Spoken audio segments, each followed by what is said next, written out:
You wake up feeling tired. It's morning time, and you notice you have a bit of a sore throat. Today you intend to visit some of your family members. So you decide, first thing you're going to do is take a antigen test, because actually your throat's been feeling sore for a couple of days now, and actually it's been getting worse. So you've even had some difficulty swallowing and things like that. So you start your day, take a drink of water to try and relieve the soreness, and as you swallow, you feel a soreness going through your throat as you swallow, even just on water. So like you said, you decide to do a antigen test just to make sure you don't have any deadly virus that you could pass on to your family members you intend to visit later in the day. So you do your antigen test, you swab the saliva, so on, and it comes back negative, and that's okay. So then you decide the best choice then, okay, I'm going to take some strepsils. I think I'll skip breakfast then. Take some strepsils to ease the symptoms and then enjoy the event. So you go to your family, you have your meal there, but you're mainly focused on the soup. You're not really socializing that much, not feeling great. After the event, or more so social, small social event, you decide that you will visit the doctor, because you're thinking that this is not an ordinary sore throat. This could be tonsillitis, it could be some kind of infection. This is something that's worth looking at, because it's getting progressively worse to the point where you can't speak, you can't eat, you have some issues there, so you need to see the doctor now, because if it's any worse than it currently is, that's a really bad situation. So you go to the doctor, they check the glands, they check for general kind of signs of infection, illness and so on, but they don't find anything unusual. So say, look, we're going to do the COVID nasal official test and see if anything comes up from that. So they do the test, you wait 5 minutes, you come back positive with COVID. Now, of course, this is not a factitious story, this is a story about myself, your boy Jolo. And I caught COVID over the holiday and certainly have not been feeling that well. In particular, my voice.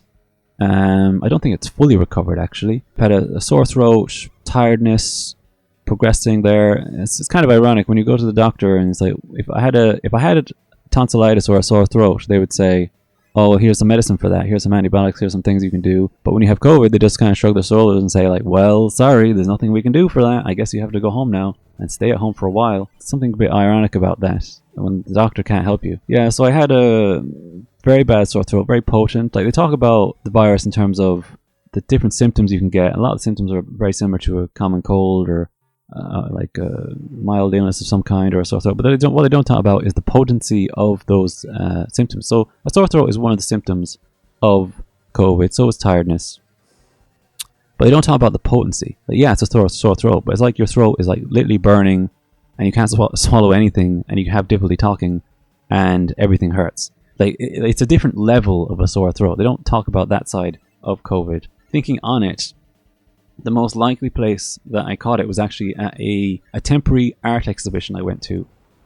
If you imagine it, it had a very similar setup to a circus tent in that sort of style, but like poor ventilation, like a tented area, a lot of people moving around a small space, because at the end of the day it was a temporary exhibition. So that was the more likely place of it. And then also thinking back on my own partner as well, she caught COVID a couple of weeks or a couple of months ago, attending a wedding. So it does seem to be an obvious connection between large social events and catching COVID. And in both cases, we're vaccinated. I'm fully vaccinated, and it makes me wonder just how much worse COVID could have been if I wasn't vaccinated. Could I have been in hospital? Could things have been actually worse than they were? Because I was certainly feeling bad enough and tired enough already. I didn't need things to be any worse than they were. So I just thought I'd let people know what's going on and where I've been. And I definitely intended to get a few more videos out in the end of the year than I previously did. But anyway, enough about that. Let's just look at what this is like in terms of looking forward into the new year and what my plans are for the channel and how things have been going. So like I just mentioned, I had a few videos to finish off in the year. I have the final episode of Legend of the Birch House. I still have some files lying around there that I need to finish off. I have a couple of Doom videos as well, Doom mod stuff. And also the Acorn server has done a map reset, which I wasn't expecting. And I'm absolutely dying to get into the Acorn map and take a look at what the guys are up to, see what's happening there. I have a couple of Minecraft worlds I want to visit. There's a couple of Minecraft videos I have in mind, actually. One that might be interesting is one of my friends, if you know from the original D&D videos. My friend Tom, who features in those, he's actually created his own Minecraft server I've been invited to. So maybe there's a video in there somewhere as well. That could be interesting. And yeah, there's just a lot of, I think, stuff in the Minecraft side, a lot of different servers I want to visit in the new year, a lot of videos there. I got some old videos I need to finish off. And also, I know that some people have subscribed specifically on the Hexen playthrough. So like I said, I do intend to do a little bit more of the Doom mod stuff. I think in particular focus on some of the more important events that are going on in the Doom community. I also have a collab video, like I mentioned, Doom related as well. So there will be content coming out for that, I think quite significant content. But I think the main focus is going to be on Minecraft, and we'll see how that goes for the year. And yeah, there's also probably going to be a couple of random game reviews and so on. I think it'd be remiss of me not to add a few there. I think they're quite relevant to the focus of the gaming channel. And as some of you may be all aware of as well, I have two channels. I have the hobby, like Warhammer Battletech channel, and I also have this channel here, the gaming channel.